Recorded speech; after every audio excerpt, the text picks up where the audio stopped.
যুদ্ধবন্ধে একমত যুক্তরাষ্ট্র ইরান, শুক্রবার সুইজারল্যান্ডে আনুষ্ঠানিক চুক্তি সই, হরমুজে মার্কিন অবরোধ প্রত্যাহার। চেয়ারম্যান সহ ইসলামী ব্যাংকের সকল পরিচালককে অপসারণ, বাংলাদেশ ব্যাংকের ইডি জহির হোসেনকে প্রশাসক নিয়োগ। 60 দিনের জায়গায় 7 মাস পরও হয়নি শেখ হাসিনার জুলাই হত্যা মামলার আপিল শুনানি, রাষ্ট্রপক্ষকে দুষছেন প্রসিকিউশন। শাপলা চত্বরে হত্যা বালুর ট্রাক কাণ্ডে অভিযুক্ত বেনজিরকে 30 দিনে ফেরানোর আশ্বাস, আলো দেখাচ্ছে বন্দি প্রত্যর্পণ চুক্তি। হাইকোর্টের বিশেষ বেঞ্চে আসিয়া হত্যা মামলার আপিল ডেথ রেফারেন্সের শুনানি আজ, রামিসার পেপার বুক তৈরির অপেক্ষা। 13 বছর পূর্তিতে বিটিএস এর রাজকীয় প্রত্যাবর্তন, চলছে বিশ্বভ্রমণ, লাখো দর্শকের উচ্ছ্বাসে উত্তাল বুসান।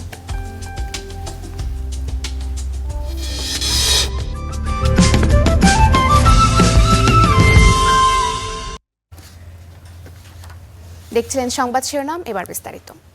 মধ্যপ্রাচ্যে যুদ্ধবন্ধের চূড়ান্ত সমঝোতায় পৌঁছেছে যুক্তরাষ্ট্র ও ইরান। আগামী শুক্রবার সুইজারল্যান্ডে আনুষ্ঠানিকভাবে শান্তি চুক্তি সই হওয়ার কথা রয়েছে।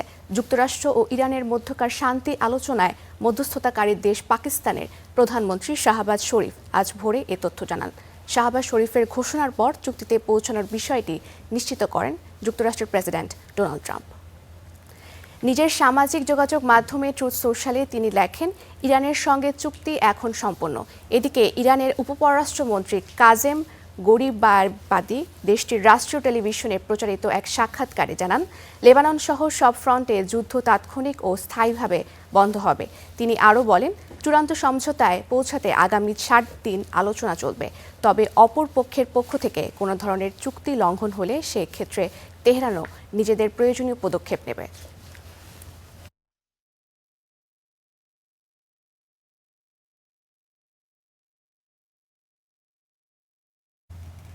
অবশেষে ইসলামী ব্যাংকের চেয়ারম্যান খুরশিদ আলমকে অপসারণ করল বাংলাদেশ ব্যাংক। ভেঙে দেওয়া হয়েছে পুরো পরিচালনা পর্ষদ। পাশাপাশি ব্যাংক পরিচালনায় বাংলাদেশ ব্যাংকের নির্বাহী পরিচালক জহির হোসেনকে প্রশাসক হিসেবে নিয়োগ দিয়েছে কেন্দ্রীয় ব্যাংক। রোববার রাতে এসব সিদ্ধান্তের কথা জানায় বাংলাদেশ ব্যাংক। অন্যদিকে তারল্য সংকটে পড়ায় এদিন ইসলামী ব্যাংককে জরুরি ভিত্তিতে 2,500 কোটি টাকা ধার দিয়েছে বাংলাদেশ ব্যাংক। নতুন চেয়ারম্যান নিয়োগকে কেন্দ্র করে বেশ কিছুদিন ধরেই অস্থির ইসলামী ব্যাংক। সচেতন গ্রাহক ফোরামের ব্যানারে 2 সপ্তাহ ধরে বিক্ষোভ করেন শত শত আমানতকারী। টাকা তোলার হিড়িক পড়ায় রোববার ইসলামী ব্যাংকে জরুরি ভিত্তিতে 2,500 কোটি টাকা ধারও দেয় বাংলাদেশ ব্যাংক। অবশেষে আন্দোলনকারীদের দাবি মেনে খুরশিদ আলমকে চেয়ারম্যানের পদ থেকে অপসারণ করল বাংলাদেশ ব্যাংক। বাতিল করা হয়েছে ইসলামী ব্যাংকের সব পরিচালকের নিয়োগও। পরিচালনা পর্ষদের ক্ষমতা দেওয়া হয়েছে বাংলাদেশ ব্যাংকের নির্বাহী পরিচালক জহির হোসেনকে। আমরা চেয়ারম্যান সহ বোর্ডের যতজন পরিচালক ছিল সবার নিয়োগটা বাতিল করা হয়েছে এবং এই জায়গায় আমরা বাংলাদেশ ব্যাংকের একজন নির্বাহী পরিচালক জনাব মোহাম্মদ জহির হোসেনকে বোর্ডের যাবতীয় দায়িত্ব পালন করার জন্য দায়িত্ব দেওয়া হয়েছে। আমানতকারীদের স্বার্থে, ব্যাংক কোম্পানির স্বার্থে এবং জনস্বার্থে এই কাজটা করা হয়েছে। এর আগে বিকেলে ইসলামী ব্যাংকের শীর্ষ কর্মকর্তাদের সঙ্গে বৈঠক করেন বাংলাদেশ ব্যাংকের গভর্নর মোস্তাকুর রহমান। বৈঠক শেষে সন্ধ্যায় ব্যাংকটির ব্যবস্থাপনা পরিচালক জানান, প্রয়োজনীয় সব সহযোগিতার আশ্বাস দিয়েছেন গভর্নর। সামনে আমরা কি প্রজেকশন আমাদের আছে এই বিষয়গুলো নিয়ে আলোচনা হয়েছে, বাইরে কিছু না। Pure business. আপনারা কি বলেছেন? আমরা আমাদের অবস্থান নিয়ে গেছি। আজকে যে আমরা টাকাটা নিয়েছি সেটা কোন কোন খাতে কোথায় আমরা খরচ করছি, কোথায় কিভাবে এগুলো উড্ডল হয়েছে, কোন ক্যাটাগরিতে উড্ডল হয়েছে, আমাদের আগামীকাল কি পরিমাণ টাকা লাগতে পারে। সোমবার থেকে ইসলামী ব্যাংকের লেনদেন পুরোপুরি স্বাভাবিক হবে বলে প্রত্যাশা ব্যাংকটির শীর্ষ কর্মকর্তাদের। Taslim Hossain Roni, Star News, Dhaka.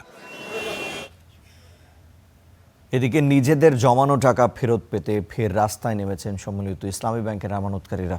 রোববার সকালে গুলশানে ইউনিয়ন ব্যাংকের প্রধান কার্যালয়ের সামনে অবস্থান নেন শতাধিক আমানতকারী।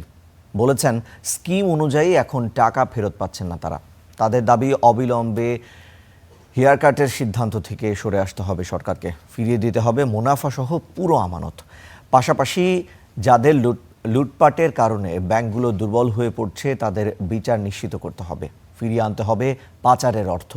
প্রয়োজনে ব্যাংক লুটারদের সম্পদ জব্দ করে ফেরত দিতে হবে আমানত। শরিয়া ভিত্তিক এক্সিম ফার্স্ট সিকিউরিটি, সোশ্যাল ইসলামী ইউনিয়ন ও গ্লোবাল ইসলামী ব্যাংককে একীভূত করে সম্মিলিত ইসলামী ব্যাংক গঠন করে সরকার।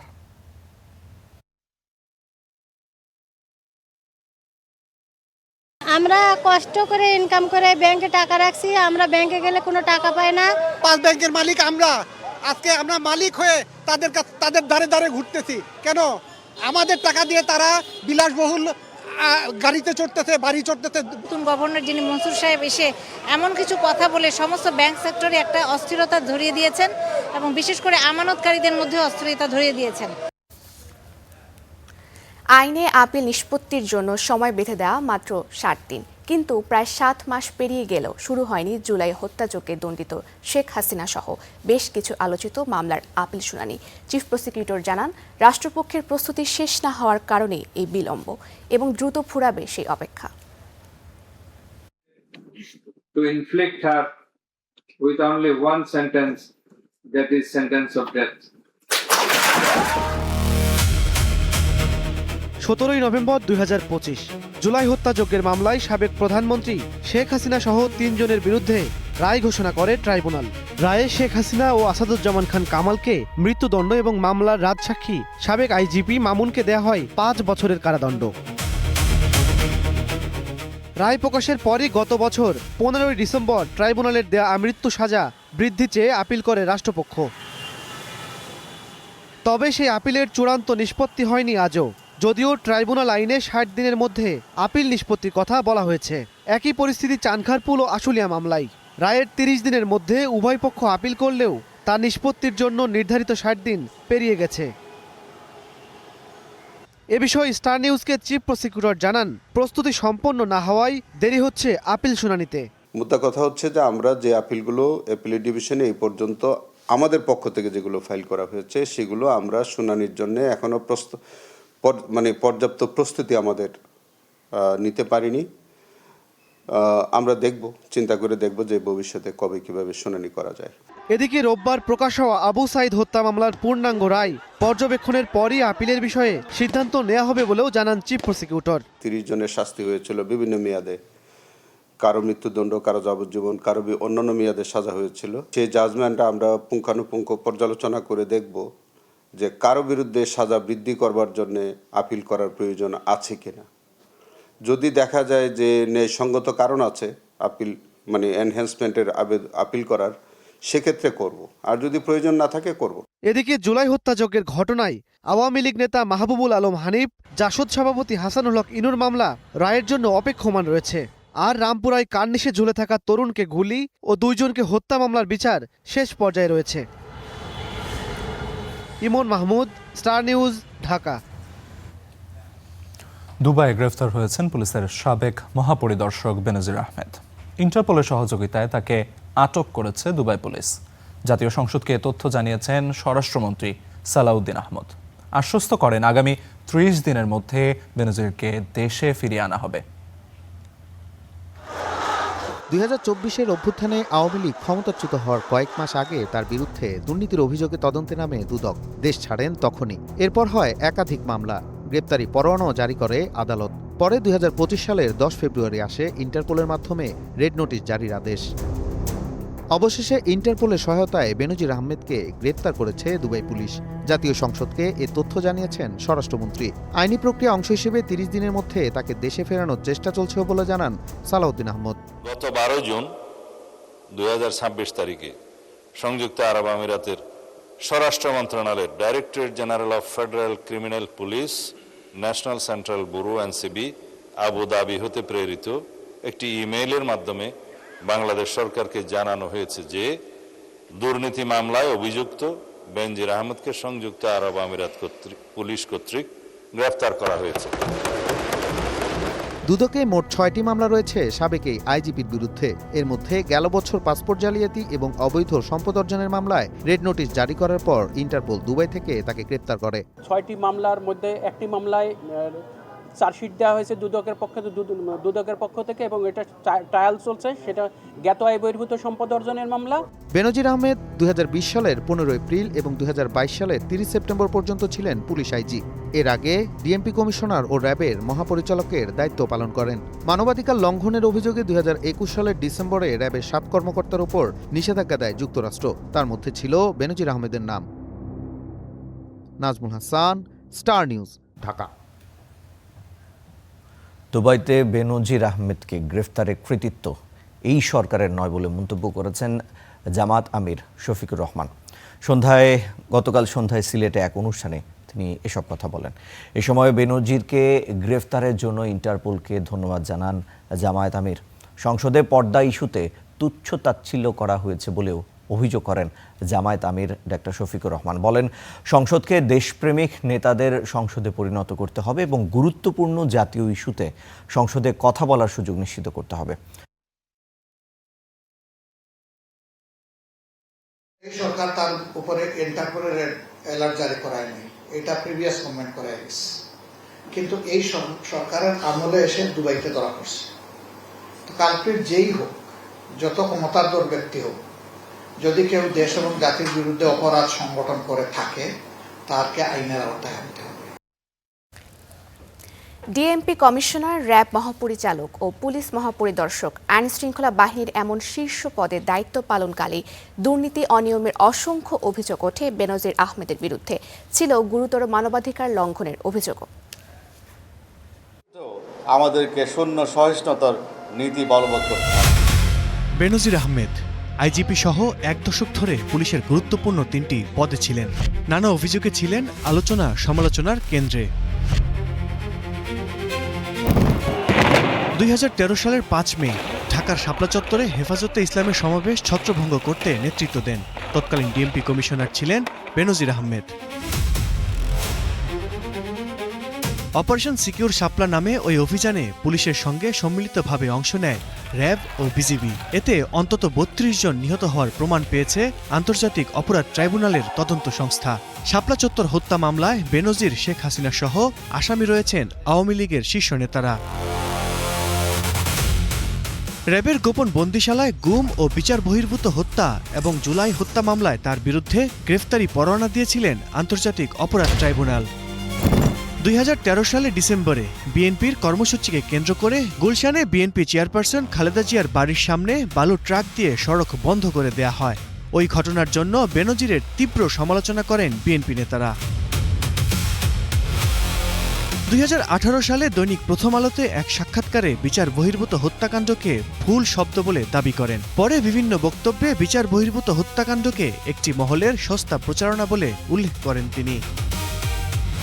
2021 সালে ঢাকার আশুলিয়ায় বোট ক্লাবে ব্যবসায়ী নাসির মাহমুদ ও পরিমণির বাকবিতণ্ডার বিষয়টি দেশজুড়ে আলোচিত হয়। তখন সামনে আসে ওই ক্লাবের সভাপতি, তৎকালীন আইজিপি বেনজির আহমেদ। প্রশ্ন উঠেছিল, একজন সরকারি কর্মকর্তা কিভাবে বিলাসবহুল এমন বাণিজ্যিক ক্লাবের সভাপতি হন?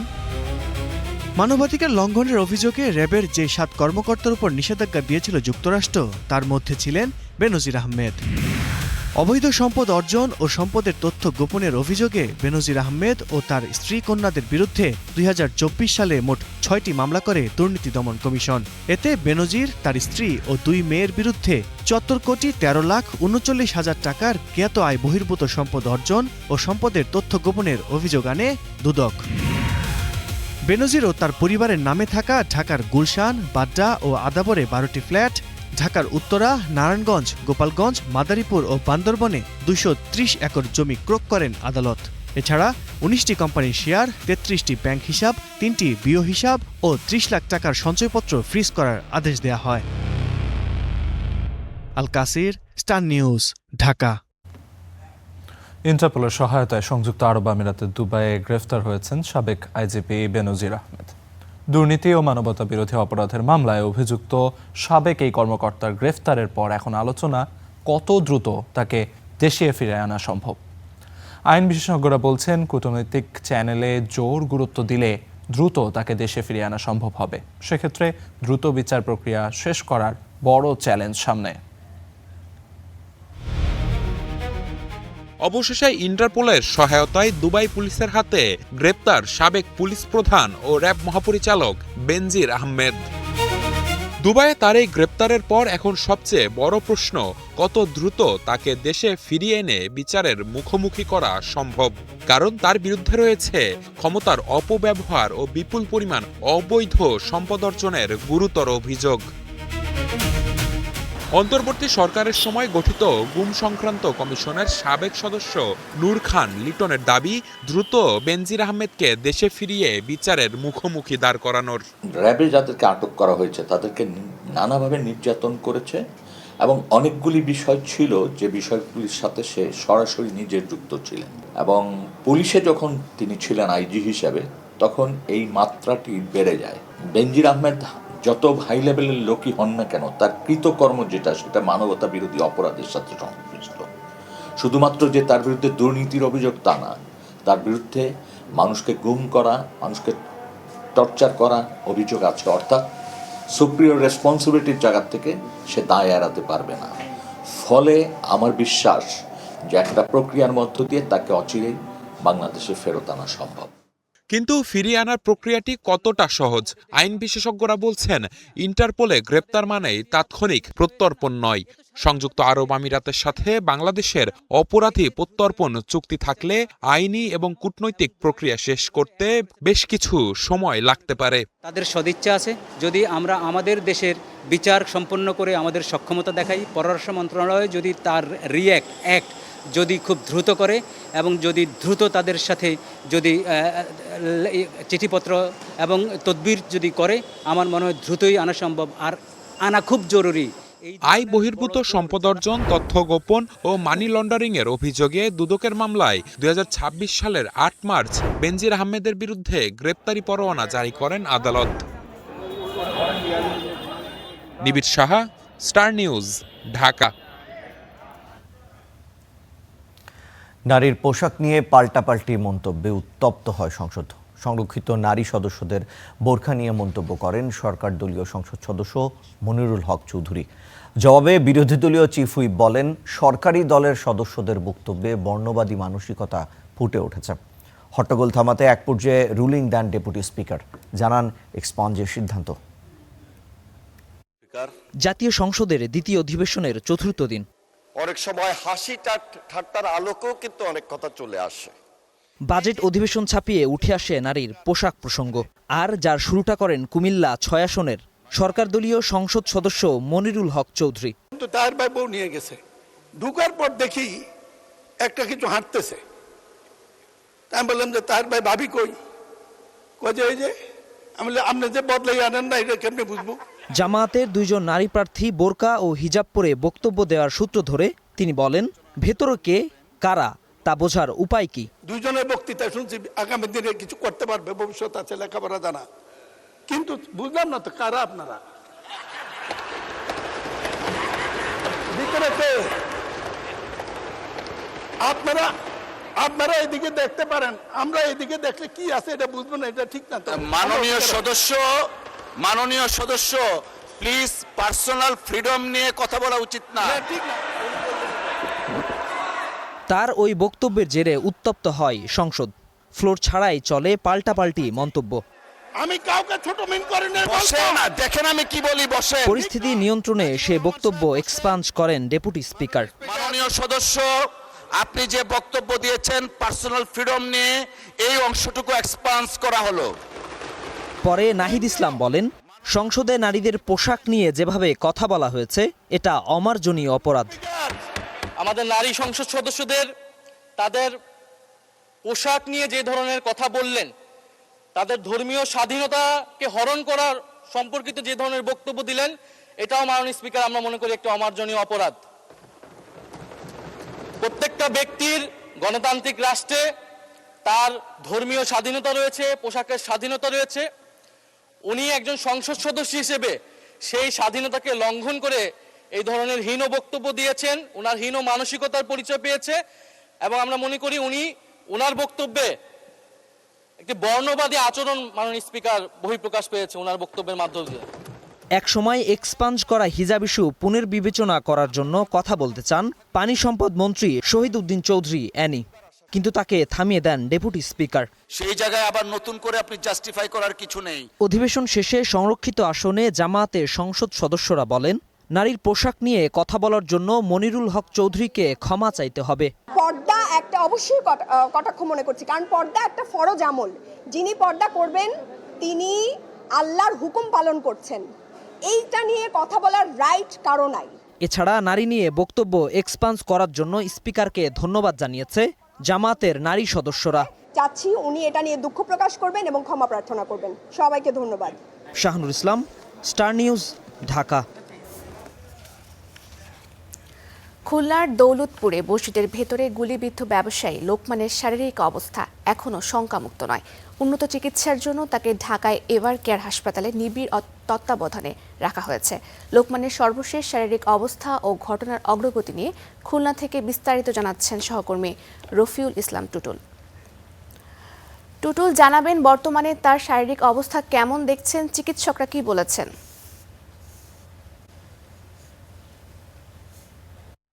ঘটনায় লোকমান হাকিমের অবস্থা এখনও সংকটাপন্ন, কারণ এখনও তিনি নিবিড় তত্ত্বাবধানে আছেন ঢাকার এভার কেয়ার হাসপাতালে। তার ছোট ভাইয়ের সাথে আমার কথা হয়েছে, তিনি বলেছেন যে 72 ঘন্টা না যাওয়া পর্যন্ত শঙ্কা থেকেই যাচ্ছে।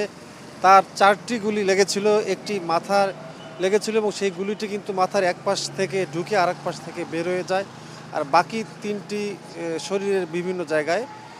তবে 4টি গুলি বের করা হয়েছে অপারেশনের পরে, এখন এভার কেয়ারে রাখা হয়েছে এবং ডাক্তাররা বলেছেন যে শঙ্কার মধ্যে রয়েছেন এবং এটি 72 ঘন্টার পরেই বলা যাবে যে আসলে কি হচ্ছে। আর এছাড়া আরেকজন যে আহত হয়েছিলেন আলম নামে, যিনি আলম মণ্ডল, তিনি কিন্তু খুলনা মেডিকেল কলেজ হাসপাতালে আছেন। তিনি গতকালই শঙ্কামুক্ত ছিলেন, কারণ তার গুলিটি লেগেছিল পায়ে। আর এই ঘটনায় এখন পর্যন্ত মামলা হয়নি, কারণ পরিবারের সবাই ঢাকায় রয়েছেন।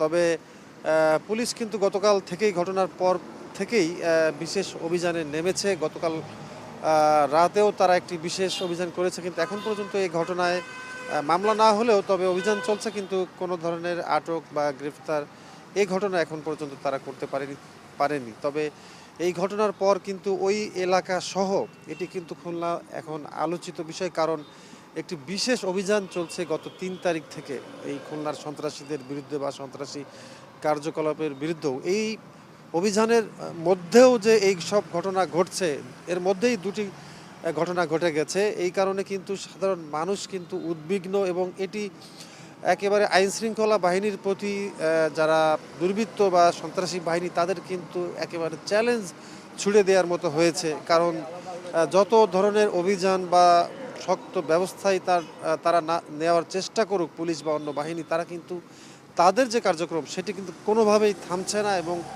একেবারে স্বাভাবিক গতিতেই তারা তাদের কর্মকাণ্ডগুলো চালিয়ে যাচ্ছে। যে কারণে মানুষ কিন্তু একেবারে এতটাই উদ্বিগ্ন। আমরা গতকাল থেকে বিভিন্ন সাধারণ মানুষের সাথে, বিভিন্ন পেশাজীবীদের সাথে কথা বলেছি, তারা সবাই এতই উদ্বিগ্ন যে আসলে কোন লেভেলে বা কোন পর্যায়ে মানে আর যেতে পারে সেটি নিয়ে। কারণ মসজিদের ভেতরে গুলি এটি কিন্তু প্রথম খুলনাতে, কারণ একটি নিরাপদ জায়গা হিসেবে ধরা হয়ে থাকে মসজিদকে, সেখানেও কিন্তু আর নিরাপদ নেই। এই কারণে মানে বিষয়টি নিয়ে খুলনার সাধারণ মানুষ থেকে শুরু করে রাজনীতিবিদ সব মহলে এটি আলোচিত হচ্ছে এবং শেষমেশ কিন্তু আইন শৃঙ্খলা বাহিনীর ব্যর্থতা বা সফল নয় বলে এমনটাই কিন্তু বলছেন সবাই। এ ছিল সব শেষ খবর। ফারিয়া। টুটুল, আপনাকে ধন্যবাদ। দর্শক, খুলনার দৌলতপুর থেকে যুক্ত হয়েছিলেন সহকর্মী রফিউল ইসলাম টুটুল। ফারি, আমরা দেখছিলাম আসলে টুটুল লাইভে বলছিল, গতকাল আমিও আসলে এই নিউজটার সাথে সংযুক্ত ছিলাম, যে মসজিদের মতো নিরাপদ একটা জায়গায় যেখানে আসলে ফজরের নামাজের সময় তারা সশস্ত্র ঢুকে এরকম গুলি করা, এবং লোকমান নামে যিনি আসলে ঢাকায় ভর্তি আছেন এভার কেয়ার হাসপাতালে, তার কিন্তু 4টি গুলি লেগেছে। সবগুলো গুলি বের করা হয়েছে, কিন্তু একটা গুলি কিন্তু তার মাথার এক পাশ থেকে আরেক পাশে বের হয়ে গেছে বলে টুটুল আমাদেরকে জানাচ্ছিল। তো আসলে কোন জায়গাটা নিরাপদ, সেই নিরাপত্তা আসলে সব জায়গায় দেওয়া প্রয়োজন। এখন এই অস্ত্র নিয়ে আমরা আসলে যতগুলা সিসিটিভি ফুটেজ দেখি, আমরা এটারও হয়তো বা সিসিটিভি ফুটেজ পাওয়া যেতে পারে অপরাধী কারা ছিল। আমরা রাউজানের ঘটনা দেখেছি যে একেবারে সশস্ত্র একটা সিএনজি নিয়ে তারা এসে সশস্ত্র তারা গুলি করে একেবারে আমি কাল একটি চলে গেল। খবর দেখলাম যেখানে হচ্ছে চট্টগ্রামে মা ও মেয়েকে কুপিয়ে হত্যা করা হয়েছে। এটিও কিন্তু খুবই একটা নির্মম একটা কাণ্ড, কারণ হচ্ছে মা ও মেয়ের কে শত্রু থাকতে পারে, তাই না? এবং সেখানে হঠাৎ করে কেউ এসে গুলিবিদ্ধ করছে, এটা কিন্তু খুবই একটা মর্মান্তিক একটা বিষয়। অবশ্যই এই কারণে প্রত্যেকটা মানুষের নিরাপত্তা, আইন শৃঙ্খলা পরিস্থিতির দিকে আসলে ভাবা প্রয়োজন এবং সেই নিরাপত্তা নিশ্চিত করাই আসলে দায়ী, সেটা আমরা সবাই আসলে আশা করি। এবং কারা আসলে এটি করছে, তাই না? এটা হচ্ছে জনগণের নিরাপত্তার জন্য সরকারকে একটা ব্যবস্থা নেওয়া উচিত, কঠোর ব্যবস্থা, শুধু ব্যবস্থা না, এখন এটা কঠোর ব্যবস্থা নেওয়া উচিত। হ্যাঁ, আমরা আরও কিছু খবর জানতে চাই। আমাদের সহকর্মী আলিফ আমাদেরকে আজকের পত্রিকার শিরোনাম কি কি আছে সেটি জানাবে আরেকটি স্টুডিও থেকে যুক্ত হয়ে। ধন্যবাদ। আমরা আজ দেখতে চাচ্ছি আজ সর্বাধিক পঠিত যে বাংলাদেশের দৈনিক পত্রিকাগুলো রয়েছে সেগুলোতে আসলে কি কি খবর স্থান পেয়েছে কিংবা কি কি শিরোনাম রয়েছে। আমরা যদি প্রথম আলো থেকে আসি, এখানে আমরা দেখতে পাবো প্রথম আলোতে প্রধান শিরোনাম হিসেবে যেটি স্থান পেয়েছে সেটি হচ্ছে সাবেক আইজিপি, সাবেক পুলিশ প্রধান বেনজির অপরাধ নজিরবিহীন, অর্থাৎ তিনি যে গ্রেফতার হয়েছেন সেটি কিন্তু আসলে প্রথম শিরোনাম হিসেবে আজ স্থান পেয়েছে। এবং পাশাপাশি এখানে আরেকটি বিষয় দেখানো হয়েছে, দুবাইয়ে গ্রেফতার হওয়া বেনজিরকে কিভাবে দেশে ফেরানো হবে সেটি নিয়েও একটি কলাম কিন্তু করা হয়েছে। দর্শক আপনারা জানেন, আমরা যেমনটি আসলে খবরে বলছিলাম বা সংবাদে বলছিলাম যে সাবেক আইজিপি বেনজির তিনি গ্রেফতার হয়েছেন এবং রেড নোটিসের ভিত্তিতে, ইন্টারপোলের রেড নোটিসের ভিত্তিতে তাকে গ্রেফতার করা হয়েছে, এমন তথ্য কিন্তু স্বরাষ্ট্রমন্ত্রী জাতীয় সংসদে তিনি জানিয়েছেন। এবং সে জায়গায় আসলে যেমনটি রয়েছে এখানে আমাদের যে বাংলাদেশ জাতীয় সংসদ, সেখানে আসলে এই বিষয়টি তুলে ধরা হয়েছে। এবং এই জায়গায় শঙ্কার যে জায়গাটি রয়েছে সেটি হচ্ছে ঠিক কতদিনের মধ্যে তাকে দেশে ফিরিয়ে আনা সম্ভব হবে। যদিও স্বরাষ্ট্রমন্ত্রীর পক্ষ থেকে বলা হচ্ছে 30 দিনের মধ্যে তাকে দেশে ফিরিয়ে আনা হবে এবং সেই দেশে ফিরিয়ে আনার প্রক্রিয়ায় কি কি বাধা রয়েছে বা কি কি সমস্যা তৈরি হতে পারে সেগুলো নিয়েও কিন্তু এখানে বলা হয়েছে। এবং পাশাপাশি আরও কিছু তথ্য এখানে রয়েছে, যেমন আমরা জানি বিশ্বকাপ ফুটবল চলছে, সেই বিশ্বকাপ ফুটবলে গতকালের যে আলোচিত ম্যাচ ছিল ব্রাজিল বনাম মরক্কোর যে ম্যাচটি, সেই ম্যাচটিও কিন্তু শিরোনামে স্থান পেয়েছে। এবং যেমনটি বলা হয়েছে ভিনি ম্যাজিকে ব্রাজিলের স্বস্তি, আসলেই তাই। মরক্কোর মতো একটি দল যারা কিনা পুরো আফ্রিকা মহাদেশের জায়ান্টে পরিণত হয়েছে, তাদের কাছে কিন্তু প্রথম অর্ধে গোল হজম করার আগ পর্যন্ত আসলে ব্রাজিল কিন্তু পাত্তাই পায়নি। সেই বিষয়টি আসলে এখানে বলা হয়েছে। শেষ পর্যন্ত ভিনি ম্যাজিকে তারা স্বস্তির ড্র নিয়ে আসতে পারলেও পয়েন্ট হারানোর যে বিষয়টি সেটি কিন্তু আসলে ব্রাজিলকে স্বস্তি দিচ্ছে না বলা যায়। এবং পাশাপাশি আরেকটি বিষয় এখানে তুলে ধরা হয়েছে, জার্মানির বড় জয়। কুরাসাওয়ের বিপক্ষে 7-1 গোলের বিশাল ব্যবধানে জয় পেয়েছে আসলে জার্মানি। যদিও প্রথম 1 গোলের পরে কিন্তু আসলে কুরাসাওয়ের পক্ষ থেকে একটি গোল শোধ করে দেওয়া হয়, কিন্তু পরবর্তীতে যা হওয়ার সেটি হয়েছে, যেটি অনুমেয় ছিল। তবে এত বড় ব্যবধানে যে আসলে জার্মানি জিতে যাবে সেটি আসলে হয়তো অনুমেয় ছিল না। এবং সেই জায়গায় কিন্তু 7-1 গোলের ব্যবধানে যে জয়, সেটি কিন্তু আসলে 2014 সালে সেই 12ই জুন ব্রাজিল বনাম জার্মানির যে ম্যাচ, সেই ম্যাচের স্মৃতি কিন্তু ফিরিয়ে এনেছে। পাশাপাশি আরেকটি বিষয় এখানে রয়েছে, স্থান পেয়েছে, সেটি হলো বাংলাদেশ বনাম অস্ট্রেলিয়া ম্যাচ, যেটি আসলে আশা করা হচ্ছিল, বাংলা ওয়াশের একটি প্রত্যাশা ক্রিকেট প্রেমীদের মাঝে ছিল। সেই বাংলা ওয়াশটি না হলেও সিরিজ জয় সেটিও কিন্তু আসলে কম নয়, সেটি আসলে এখানে স্থান পেয়েছে। পরাজয় ছাপিয়ে ফিরে আসার গল্প, যেমনটি আসলে মাইটি অস্ট্রেলিয়া তারা ফিরে আসবে এটি অনুমেয় ছিল। তবে তারপরেও ক্রিকেট প্রেমীদের মনে তো একটা আশা ছিলই বাংলা ওয়াশের, সেটি আসলে হয়নি। তবে তারপরেও কিন্তু শেষ ওয়ানডেতে বাংলাদেশ সিরিজটি নিশ্চিত করেছে। এবং 1 উইকেটে হারার যে বিষয়টি সেটি নিয়ে যদি কথা বলতে হয়, বাংলাদেশ কিন্তু শেষ ম্যাচে আসলে তাদের যে জয়ের ক্ষুধাটা সেটি কিন্তু আসলে সঠিকভাবেই প্রকাশ করতে পেরেছে এবং তারা আসলে ভালো মতোই আসলে ফাইট ব্যাক করার যে বিষয়টি অস্ট্রেলিয়ার পক্ষ থেকেও এসেছে। এবং সব কিছু মিলিয়ে এই ছিল এই বাংলাদেশ বনাম অস্ট্রেলিয়া নিয়ে কথা। পাশাপাশি আরেকটি বিষয় এখানে শিরোনামে স্থান পেয়েছে, সেটি হচ্ছে প্রধানমন্ত্রীর উপদেষ্টা জাহেদুর রহমানকে দিল্লিতে প্রবেশে বাধা দেওয়া হয়েছে। যদিও কূটনৈতিক চ্যানেলের মাধ্যমে আগে থেকে পত্র পাঠানোর বিষয়টি ছিল, তারপরেও কেন রহস্যজনক কোনো এক কারণে কেন জাহেদুর রহমানের দিল্লিতে প্রবেশে বাধা দেওয়া হলো সেটি নিয়েই কিন্তু এখানে আলোচনা করা হয়েছে। এবং এই জায়গায় বাজেট নিয়ে কিছু কথাবার্তা রয়েছে এবং সেই বাজেটের বিষয়টি নিয়ে এখানে মাননীয় প্রধানমন্ত্রীকে বাজুসের পক্ষ থেকে কৃতজ্ঞতা, সেই বিষয়টি এখানে দেওয়া হয়েছে। এবং পাশাপাশি ইস্যুতেও এখানে কিছু কথা হয়েছে, যদিও এটি আসলে ইরান ইসরায়েল ইস্যুর চাইতে বেশি ছিল ইরানের ফুটবল দল নিয়ে। ইরানের ফুটবল দল আসলে যুক্তরাষ্ট্রের যে হোটেলে তারা উঠেছে বা যে হোটেলে তারা এখন আছে, সেই হোটেলের খুবই কাছে আরেকটি হোটেল থেকে আসলে একটি মৃতদেহ উদ্ধার করা হয়েছে, এবং সেই মৃতদেহ উদ্ধার করার বিষয়টি আসলে ইরানের ফুটবলারদের মনোজগতে কেমন চাপ ফেলবে কিংবা কি প্রভাব ফেলবে সেটি নিয়ে কিন্তু আসলে প্রশ্ন থেকে যাচ্ছে, এবং সেই বিষয়টি এখানে স্থান পেয়েছে। তো এই ছিল আসলে প্রথম আলোর প্রথম পাতায় আসলে কি কি বিষয় স্থান পেয়েছে সেটি নিয়ে সার্বিক আলোচনা। আমরা একটু অন্য পত্রিকায় চলে যেতে চাই। আমরা যুগান্তর যদি দেখতে চাই, সেই যুগান্তরে কি রয়েছে, আজকে প্রথম পাতায় কি কি স্থান পেয়েছে। যথারীতি সাবেক পুলিশ প্রধান বেনজির তিনি গ্রেফতার হয়েছেন, সেই বিষয়টিকেই স্বাভাবিকভাবেই প্রধান শিরোনাম করা হয়েছে। পাশাপাশি আরেকটি বিষয় তুলে ধরা হয়েছে, হুঙ্কারের বক্তব্যে খবরের শিরোনাম হতেন বেনজির। আসলে এই বিষয়টি নিয়ে কিন্তু নেটিজেনদের মধ্যে আসলে সামাজিক যোগাযোগ মাধ্যমে বিভিন্ন রকম কথাবার্তা চলছে, এবং বিভিন্ন ট্রেন্ডি বিষয়গুলোর মধ্যে এটি এখন উঠে এসেছে, যেখানে আসলে তার গত সরকারের সময়ে, অর্থাৎ গত সরকার বলতে ফ্যাসিস্ট শেখ হাসিনার আমলে বেনজির আহমেদের যে উক্তিগুলো ছিল, কিংবা বিভিন্ন জনসভায় কিংবা বিভিন্ন সংবাদ মাধ্যমে তিনি আসলে কিভাবে রাজনৈতিক বক্তব্য দিতেন একটি প্রশাসনিক জায়গায় দাঁড়িয়ে, সেটি কিন্তু আসলে আলোচনার বিষয়বস্তু হয়ে দাঁড়িয়েছে, এবং সে বিষয়টি এখানে কথা বলা হয়েছে।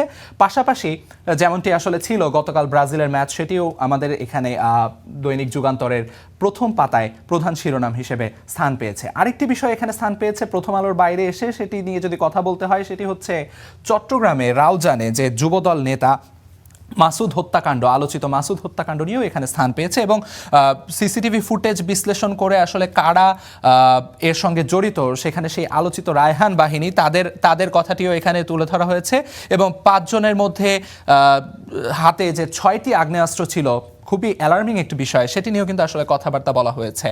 পাশাপাশি এই জায়গায় যেটি রয়েছে যে আমাদের আলোচিত আরেকটি বিষয়, সেটি হচ্ছে ইসলামী ব্যাংকের পরিচালনা পরিষদ, সেটি কিন্তু ভেঙে দেওয়া হয়েছে, এবং পাশাপাশি চেয়ারম্যান খুরশিদের নিয়োগ প্রক্রিয়াটি বাতিল করা হয়েছে। এই বিষয়টা নিয়েও এখানে কথা বলা হয়েছে, এবং আরও কিছু শিরোনামের দিকে যদি আমরা তাকাই, যুক্তরাষ্ট্রের সঙ্গে চুক্তির খসড়া চূড়ান্ত করেছে ইরান, যেটি নিয়ে আসলে আমরা আমাদের খবরেও আলোচনা করছিলাম। যুক্তরাষ্ট্র এবং ইরানের মাঝে যে শান্তি চুক্তিটি হওয়ার কথা ছিল, যেটি নিয়ে আসলে ডোনাল্ড ট্রাম্প বলেছিলেন একদিনের মধ্যেই হতে পারে, এবং ইরান সেটি অস্বীকার করে আসছিল যে 7 দিনের মধ্যে আসলে যুক্তরাষ্ট্র এবং ইরানের মধ্যে কোনো শান্তি চুক্তি হওয়ার সম্ভাবনা নেই। সেই জায়গায় আসলে জল্পনা কল্পনার অবসান ঘটিয়ে যুক্তরাষ্ট্রের সঙ্গে ইরান শান্তি চুক্তি করে ফেলেছে। তবে সেই জায়গায় শঙ্কার যে বিষয়টি রয়েছে, সেটি হলো ইসরায়েলের পক্ষ থেকে আসলে শান্তি চুক্তি মানা হবে কিনা, এবং যুক্তরাষ্ট্রের পক্ষ থেকে যে শান্তি চুক্তিটি রয়েছে ইরান ইসরায়েলের মাঝে সেটি আসলে কতটুকু বজায় থাকবে। যেমনটি আসলে ফিলিস্তিনের ক্ষেত্রে ইসরায়েলের যে যুদ্ধবিরতি, সেই যুদ্ধবিরতি কিন্তু ইসরায়েলের পক্ষ থেকে দফায় দফায় যুদ্ধবিরতি ভঙ্গ হয়েছে, সেই শঙ্কার জায়গাটি আসলে ইরানের বিষয়টি নিয়েও থেকে যাচ্ছে। তো সেটি নিয়ে আসলে বিস্তারিত আলোচনা রয়েছে। পাশাপাশি ফুটবল বিশ্বকাপ নিয়ে ব্রাজিল মরক্কোর পাশাপাশি কুরাসাওয়ের দুঃস্বপ্নের অভিষেক নিয়ে কথা বলা হয়েছে, অর্থাৎ জার্মানির সঙ্গে যে কুরাসাও 7-1 গোলে বিধ্বস্ত হয়েছে, সে বিষয়টিও কিন্তু আসলে এই শিরোনামে স্থান পেয়েছে। এছাড়া বেশ কিছু জিনিস এখানে আরও রয়েছে। অস্ত্র হাতেই মাঠে নামছে নার্কোটিক্স, অর্থাৎ মাদকের বিরুদ্ধে সাঁড়াশি অভিযানের যে প্রস্তুতি, সেটি নিয়ে এখানে স্থান পেয়েছে এই পত্রিকার শিরোনামে। আমরা এবার অন্য আরেকটি জাতীয় দৈনিকে যেতে চাই। দৈনিক সমকাল রয়েছে আমাদের কাছে। দৈনিক সমকালে সেই একইভাবে অনুমেয় যেটি সাবেক পুলিশ প্রধান বেনজিরের বেনজির গ্রেফতারের যে বিষয়টি, বেনজির গ্রেফতারের যে বিষয়টি, সেটি আসলে স্থান পেয়েছে। পাশাপাশি ইসলামী ব্যাংকের চেয়ারম্যান সহ পরিচালনা পরিষদ যারা রয়েছে, পরিচালনা পরিষদের যে বাতিল হয়েছে সেটিও রয়েছে। পাশাপাশি প্রশাসক নিয়োগ দেওয়া হয়েছে, সেটি এখানে শিরোনামে স্থান পেয়েছে। যেমনটি এর আগে আমরা দৈনিক যুগান্তরে দেখছিলাম, 5 অস্ত্রধারী শনাক্ত হয়েছে। চট্টগ্রামের রাউজানে মাসুদ হত্যাকাণ্ডের সঙ্গে জড়িত 5 অস্ত্রধারীকে শনাক্ত করা হয়েছে, এবং তাদের সবাই আসলে বিএনপির সঙ্গে সম্পৃক্ত, এমন একটি সংবাদ কিন্তু প্রকাশ করেছে দৈনিক সমকাল। পাশাপাশি খুলনায় মসজিদে ঢুকে গুলি, 2 জন আহত, এই বিষয়টিও এখানে শিরোনামে স্থান পেয়েছে। এবং ফুটবল বিশ্বকাপ ইস্যুতে যদি আসি, সেখানে ফুটবল বিশ্বকাপ ইস্যুতে যুক্তরাষ্ট্রে ছড়াবে পারস্যের সুবাস, অর্থাৎ এই খেলা নিয়ে যে কথাটি রয়েছে, পাশাপাশি স্নায়ু চাপে মলিন ব্রাজিল, অর্থাৎ ব্রাজিল মরক্কোর যে খেলা সেটিও স্থান পেয়েছে শিরোনামে। ব্রাজিল মরক্কোর বিষয়টি নিয়ে যদি বলতে হয়, যেমনটি আসলে প্রথম গোল কিন্তু আসলে ব্রাজিল হজম করার আগ পর্যন্ত ব্রাজিল মোটামুটি মরক্কোর কাছে ধোপে টেকেনি বা পাত্তা পায়নি। পরবর্তীতে এক গোল দেওয়ার পরে তারা আসলে নড়ে চড়ে ওঠে এবং শেষ পর্যন্ত ভিনিসিয়াস জুনিয়রের গোলে তারা সমতায় ফেরে এবং মোটামুটি চাপ সামাল দিতে তারা সক্ষম হয়, যদিও পয়েন্ট হারানোর বিষয়টি তাদের অস্বস্তিতে রাখছে। এবং কুরাসাওকে জার্মানির যে বিধ্বস্ত করে দিয়েছে 7-1 গোলে, সেটিও আসলে শিরোনামে স্থান পেয়েছে। এবার অন্য প্রসঙ্গে যে ব্যাপারটি রয়েছে সেটি হচ্ছে যুক্তরাষ্ট্র ইরান চুক্তির ধোঁয়াশা কাটেনি, অর্থাৎ ধোঁয়াশা কাটেনি বলতে যেটি তারা ধারণা করছে, যেটি প্রকাশ করা হয়েছে যে যুক্তরাষ্ট্র ইরানের মাঝে যদিও শান্তি চুক্তিটি হয়েছে, সেই শান্তি চুক্তি বাস্তবায়ন কতটুকু বজায় থাকবে সেগুলো নিয়ে বেশ কিছু ধোঁয়াশা রয়ে গেছে এবং এই ধোঁয়াশাগুলো নিয়ে বিস্তারিত আলোচনা করা হয়েছে এখানে।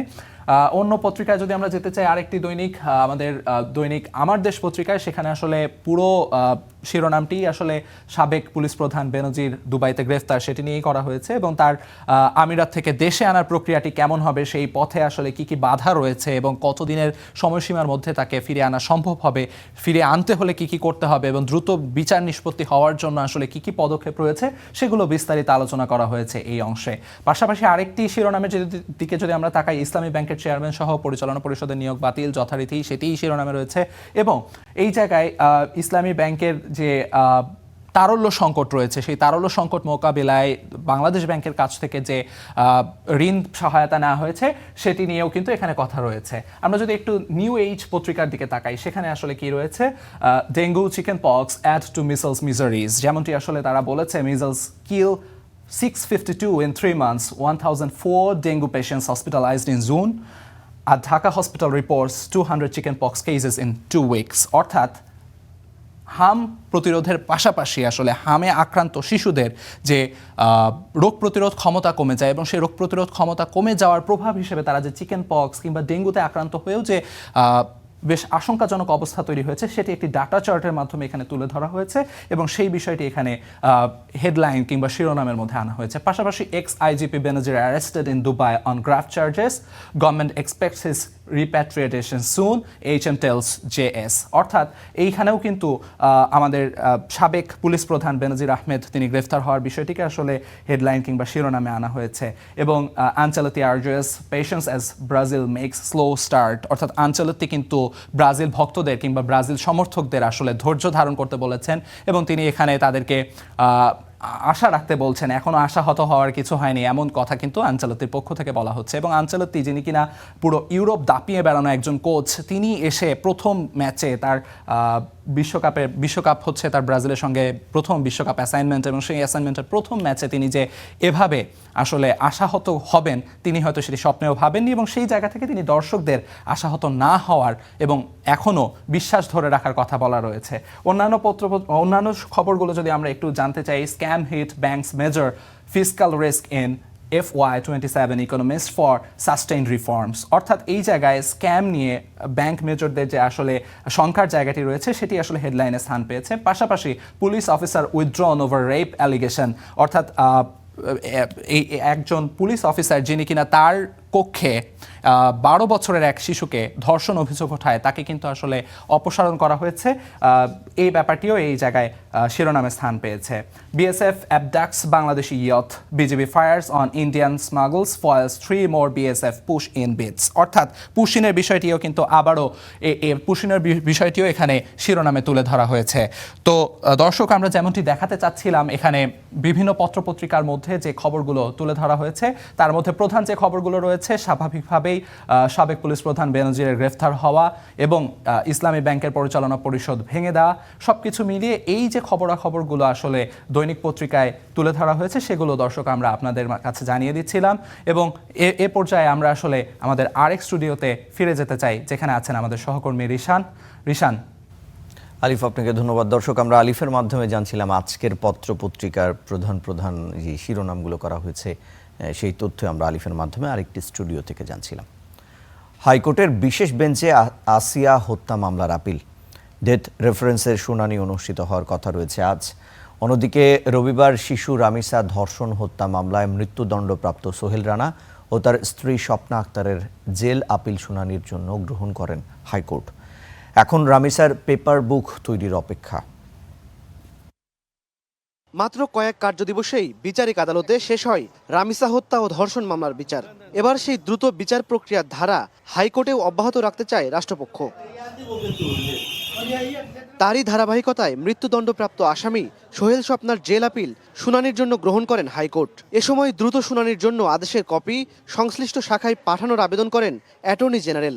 মৃত্যুদণ্ডপ্রাপ্ত দুজন ব্যক্তি সোহেল এবং স্বপ্না, তাদের আপিল মঞ্জুরির যে আদেশ, জেল আপিল মঞ্জুরির আদেশটি তারা সেকশনে পাঠিয়ে দেবেন এবং আমরা প্রত্যাশা করি সেটি যাওয়ার পরেই রামিসা হত্যা মামলার মৃত্যুদণ্ড রেফারেন্স শুনানির জন্য প্রস্তুতির কাজটা অনেক দূর এগিয়ে যাবে, পেপার বুক তৈরি হয়ে যাবে। হাইকোর্টের বিশেষ বেঞ্চে শিশু আসিয়া ও শিশু রামিসা হত্যা মামলার ডেথ রেফারেন্স এবং আপিল শুনানির বিষয়ে রাষ্ট্রপক্ষের অবস্থান তুলে ধরেন তিনি। আদালতকে বলেছিলাম যে কোনোভাবেই আপনার যদি সুযোগ হয় তাহলে এই মামলাটি, আসিয়ার মামলাটি অগ্রাধিকারের ভিত্তিতে শুনানি অনুরোধ করেছিলাম, আবেদন জানিয়েছিলাম। সেই বিবেচনায় আদালতকে বলেছি, আদালত বলেছে আপনার আবেদন এবং আপনার প্রেয়ার আমরা বিবেচনায় রাখব। হাইকোর্টের বিশেষ বেঞ্চে রোববার আসিয়া হত্যা সহ ২০ মামলার ৪৮ ফাঁসির আসামির ডেথ রেফারেন্স শুনানির জন্য কার্যতালিকায় ছিল। ইমন Mahmud, star News, Dhaka.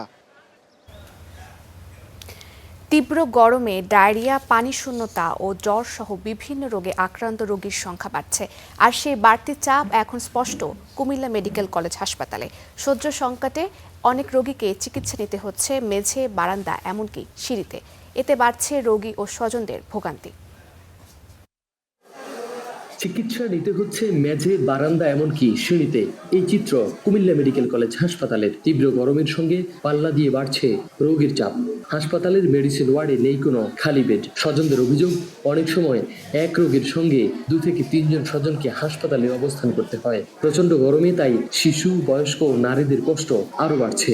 Seat তো খালি নাই, নিচেও খালি নেই, একটা মানুষের দাঁড়ানোর অবস্থাও নাই। ফ্লোরের মধ্যে রাখা সম্ভব না, তারপর আমরা ফ্লোরের মধ্যে রাখতে হচ্ছে। থাকার মতো নয় যে এখন এখানে শুচ্ছি আমরা, এখানে তো আপনার এমনি আরো অসুস্থ হয়ে যাব। এটা গরু ছাগলের মতো এখানে মানুষ বসবাস করতেছে, কিন্তু চিকিৎসার তেমন একটা আমার মনে হয় সুবিধা নেই। মানুষ বেশি, তারপরে পরিবেশটা খারাপ, ভালো মানুষ যে অসুস্থ হয়ে যেতেছে। তীব্র গরমে ডায়রিয়া, পানিশূন্যতা ও জ্বরের রোগী বাড়ছে। হাসপাতাল কর্তৃপক্ষ বলছে সীমিত সক্ষমতার মধ্যে সেবা দেওয়ার চেষ্টা করা হচ্ছে। তবে বিশেষজ্ঞদের আশঙ্কা, শয্যা ও অবকাঠামো সুবিধা নিশ্চিত না হলে আরো বাড়বে সংকট। একদম সর্বান্তকরণে আমরা চেষ্টা করছি যে একটা প্রপার চিকিৎসা দেওয়ার জন্য।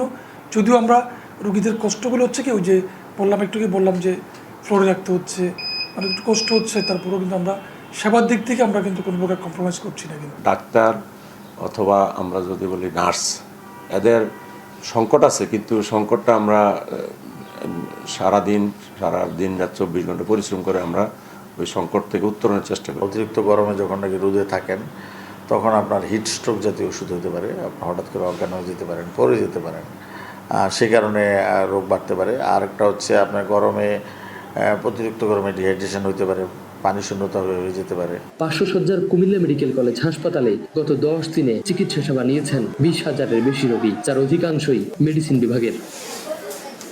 আব্দুল্লাহ আল মারুফ, স্টার নিউজ, কুমিল্লা। ঢাকা গাজীপুর পথে বিআরটি প্রকল্প নিয়ে সভা করলেন প্রধানমন্ত্রী, যেখানে প্রকল্পের অগ্রগতি, বাস্তবায়ন প্রক্রিয়া এবং সম্ভাব্য সুফল নিয়ে বিস্তারিত আলোচনা হয়। রোববার সচিবালয়ে প্রধানমন্ত্রী তারেক রহমানের সভাপতিত্বে বিআরটি প্রকল্প নিয়ে এই সভা অনুষ্ঠিত হয়। সভায় বিশেষজ্ঞরা বিআরটির নকশা, যাত্রী সেবা সহ সামগ্রিক কার্যকারিতা নিয়ে পর্যবেক্ষণ তুলে ধরেন। এদিন সকালে মৌলভীবাজারের তরুণ উদ্ভাবক সাজ্জাদুল ইসলামের উদ্ভাবিত বিভিন্ন পণ্য সম্পর্কে অবগত হন প্রধানমন্ত্রী। এ সময় রাষ্ট্রীয় সহযোগিতার আশ্বাসও দেন সরকার প্রধান। সাজ্জাদুল ইসলাম পচা সবজি থেকে পচনযোগ্য পলিথিন এবং কলা গাছের তন্তু থেকে ঢেউটিন, টাইলস ও বোর্ড তৈরি করেন।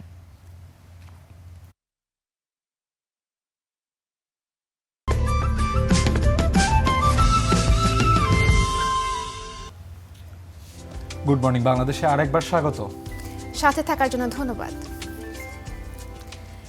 দেশের বিভিন্ন সীমান্ত দিয়ে পুশ ইনের চেষ্টা অব্যাহত রেখেছে বিএসএফ, তবে সেসব চেষ্টা রুখে দিয়েছে বিজেপি। তাদের সাথে পাহারায় যোগ দিয়েছেন স্থানীয়রা। এদিকে কুষ্টিয়ার প্রাকপুর সীমান্ত দিয়ে পুশ ইনের চেষ্টা করা 12 জন আটকে আছেন শূন্যরেখায়।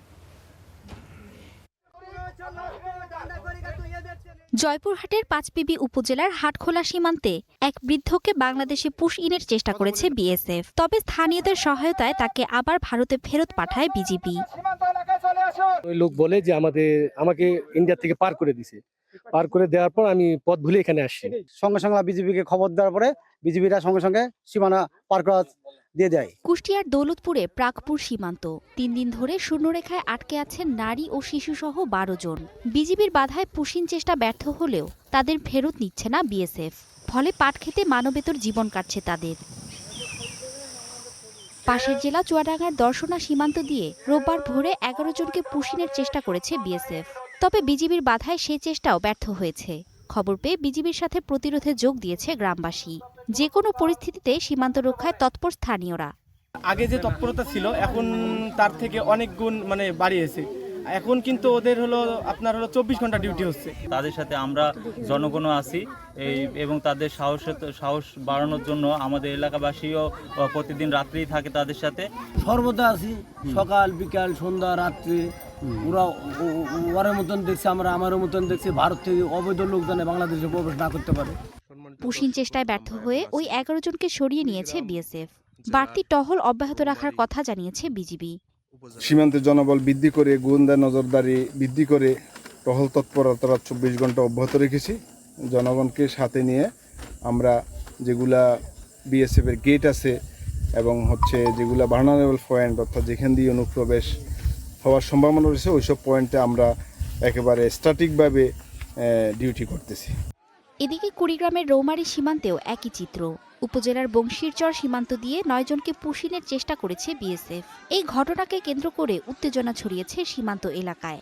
বিজিবির সাথে পাহারায় যোগ দিয়েছেন স্থানীয়রাও। Mithila Anjum, star news. সীমান্তের এই উত্তেজনা, বাংলাদেশ এবং ভারতের এই পুশিন যেই চেষ্টা, বাংলাদেশে বিএসএফের বিজিবির যেই টহল তৎপরতা এবং গ্রামবাসীর যে অংশগ্রহণ, সে বিষয়ে আমরা আরও জানবো। চুয়াডাঙ্গা থেকে আমাদের সঙ্গে জহির রাহান সোহাগ এবং জয়পুরহাট থেকে আমাদের সহকর্মী আব্দুল্লাল মামুন আমাদের সঙ্গে সরাসরি যুক্ত আছেন। শুরুতেই একটু জয়পুরহাটে যেতে চাই। এখন সীমান্তের পরিস্থিতি কেমন দেখছেন? টহল ব্যবস্থা কেমন? বিজিবি কি বলছে?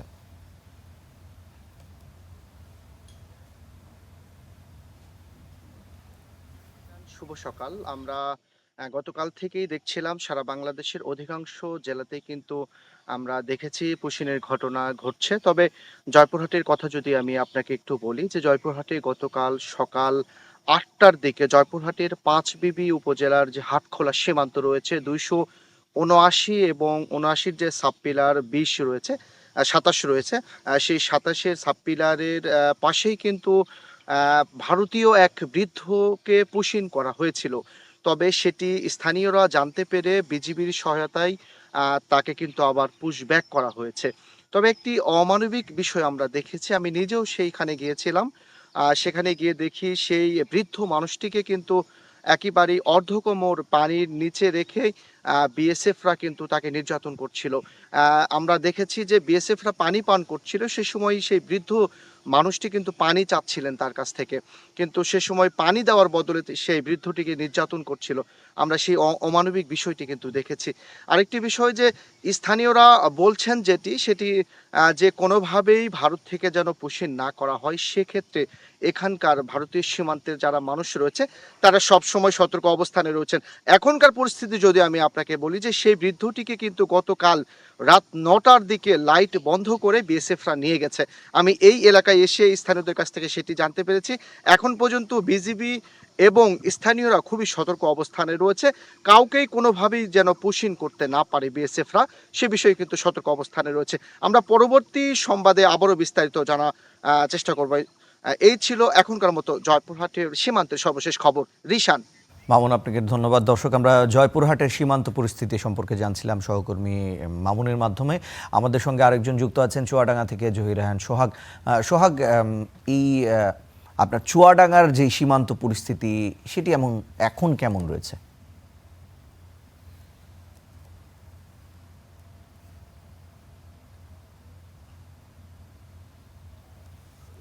গতকাল ভোরে যখন বিএসএফ চুয়াডাঙ্গার দর্শনা সীমান্তর জয়নগর এলাকা দিয়ে অর্থাৎ এখানে যে ৭৭ নম্বর পিলার আছে এখান দিয়ে 11 জনকে পুশিনের চেষ্টা করে। তারপর থেকে কিন্তু বিজিবি তাদেরকে প্রতিহত করে এবং তাদেরকে আবারও ভারতে পাঠিয়ে দেওয়া হয়, অর্থাৎ বাংলাদেশে যে ভূখণ্ড আছে তার বাইরে পাঠিয়ে দেওয়া হয়। তারপর থেকে বিজিবি কিন্তু আরও জোরালো টহল অব্যাহত রেখেছে। আমরা দেখেছি স্থানীয়দের নিয়ে রাতে কিন্তু বাঁশি এবং লাইট জ্বালিয়ে তারা কিন্তু টহল অব্যাহত রেখেছেন এবং খুবই এর আগে চুয়াডাঙ্গা ৬ বিজিবির যিনি পরিচালক তিনি আমাদেরকে জানিয়েছিলেন যে এই পুশিন এবং অবৈধ অনুপ্রবেশ প্রতিরোধে তারা কিন্তু সীমান্ত ১১৩ কিলোমিটার জুড়ে কিন্তু সীমান্ত জুড়ে টহল অব্যাহত রেখেছেন এবং এখানে একটি বিষয় আরেকটু জানিয়ে রাখি, তাই সেখানে কিন্তু বিজিবি লোকবল বৃদ্ধি করেছে এবং গতকালকে থেকে এই টহল আরও কিন্তু জোরদার করা হয়েছে যেন কোনোভাবেই বিএসএফ বাংলাদেশে পুশিন না করতে পারে বা অবৈধভাবে কেউ বাংলাদেশে না আসতে পারে। তো এখনো পর্যন্ত আমার কাছে এই ছিল চুয়াডাঙ্গা থেকে সর্বশেষ। পরবর্তী সংবাদে এর আপডেট তথ্য আমরা দিতে পারবো। রিশান।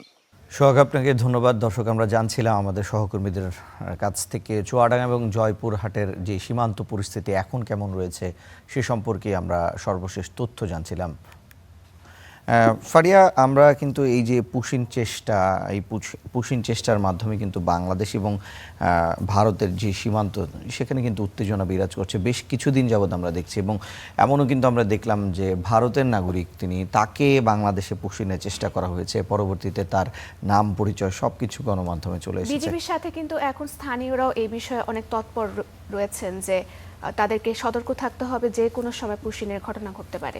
অবশ্যই সেটি তো তারা দিনরাত আসলে করছেন, এবং বাংলাদেশের সাথে ভারতের অনেক সীমান্তই আছে, কিছু অরক্ষিত সীমান্ত যেখানে কাঁটাতারের বেড়া পর্যন্ত নেই, শুধু পিলার রয়েছে।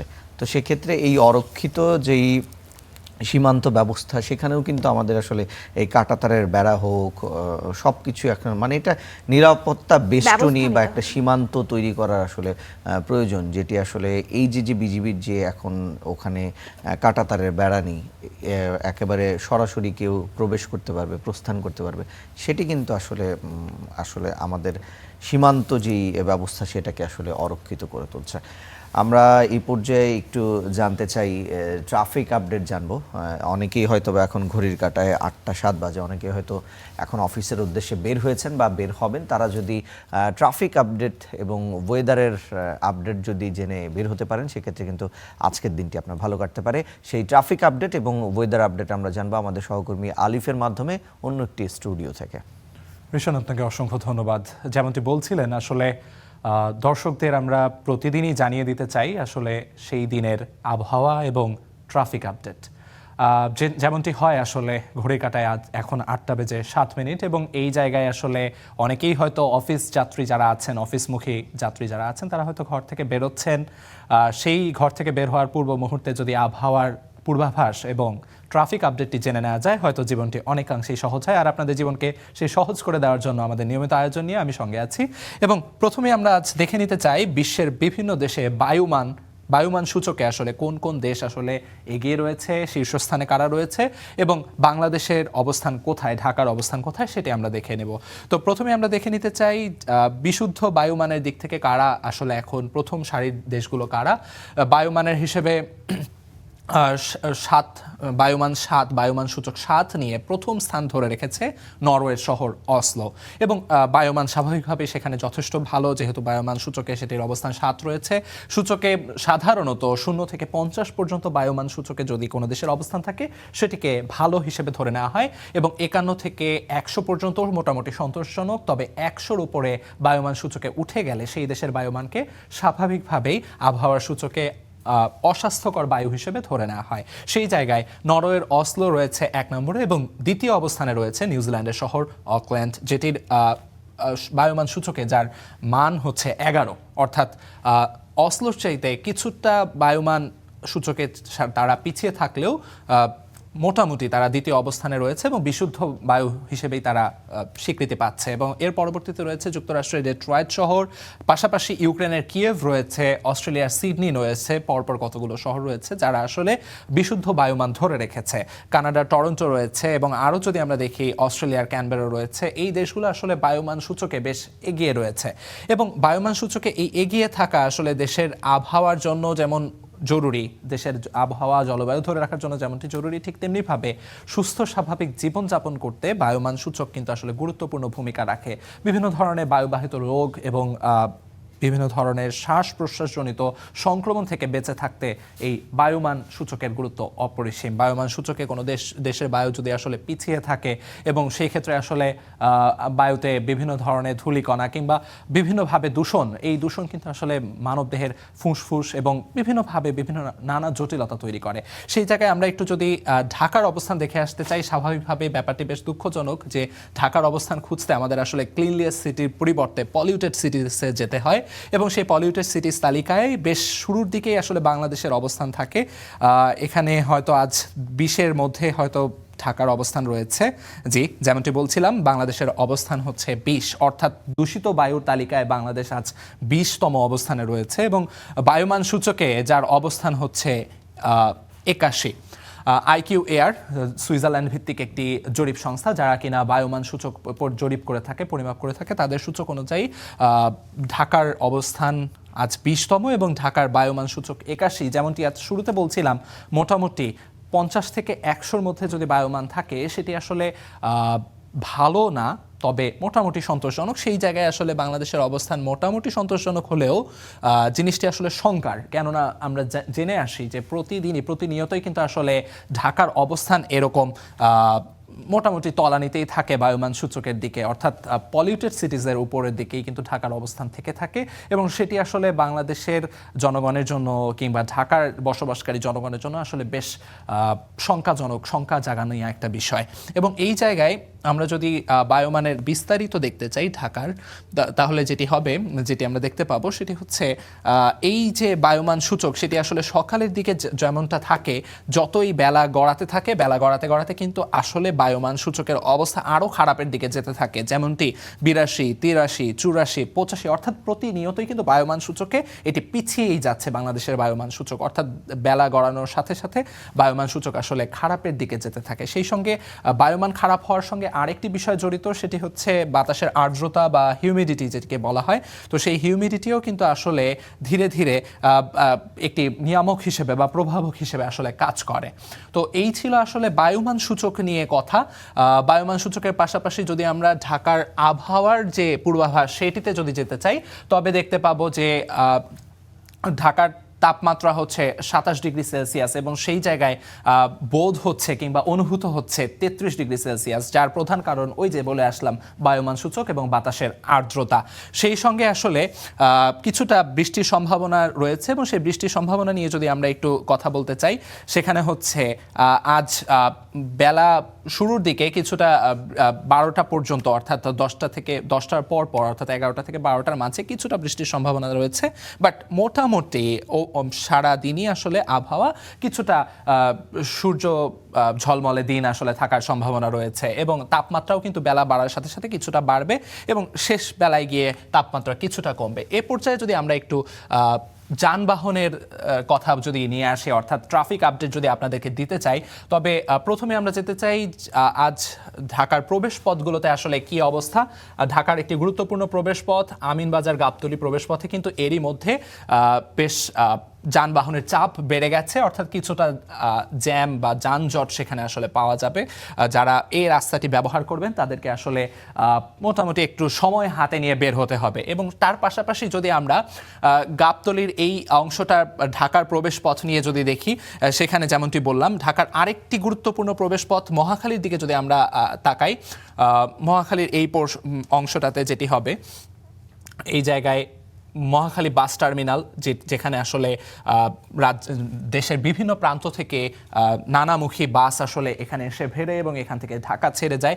সেই মহাখালী বাস টার্মিনালের এখানেও কিন্তু কিছুটা জ্যাম রয়েছে। যারা এই সড়কটি ব্যবহার করবেন, বিশেষ করে এয়ারপোর্ট হয়ে এই মহাখালী হয়ে যারা আসলে তেজগাঁ হয়ে সামনের দিকে এগোবেন, তাদের আসলে এই রাস্তাটি ব্যবহার করতে হলে কিছুটা সময় হাতে নিয়ে তাদের আসলে বের হতে হবে।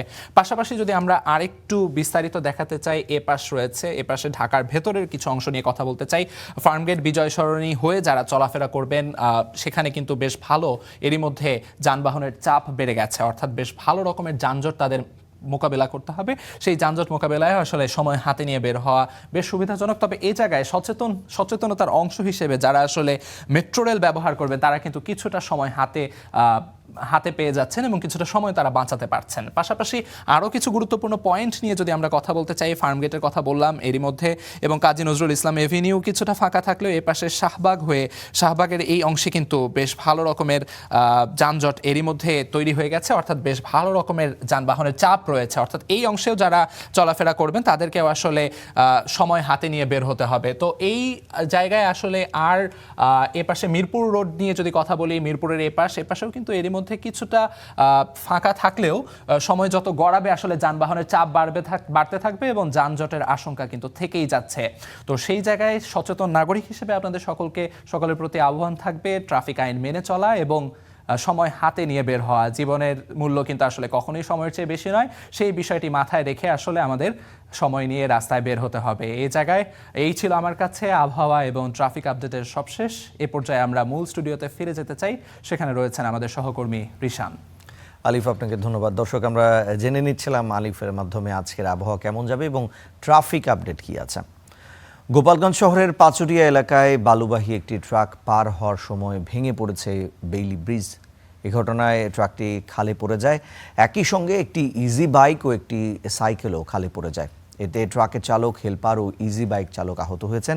আমরা সরাসরি যুক্ত হয়ে তথ্য জানবো। গোপালগঞ্জ থেকে যুক্ত হচ্ছেন সহকর্মী নুরুল আলম ফয়সাল, আপনার কাছে জানতে চাই কিভাবে এই ঘটনা ঘটলো, আহত যারা হয়েছেন তাদেরকে হাসপাতালে নেওয়া হয়েছে কিনা, কি পরিস্থিতি দেখছেন, উদ্ধার অভিযান শুরু হয়েছে কিনা জানাবেন।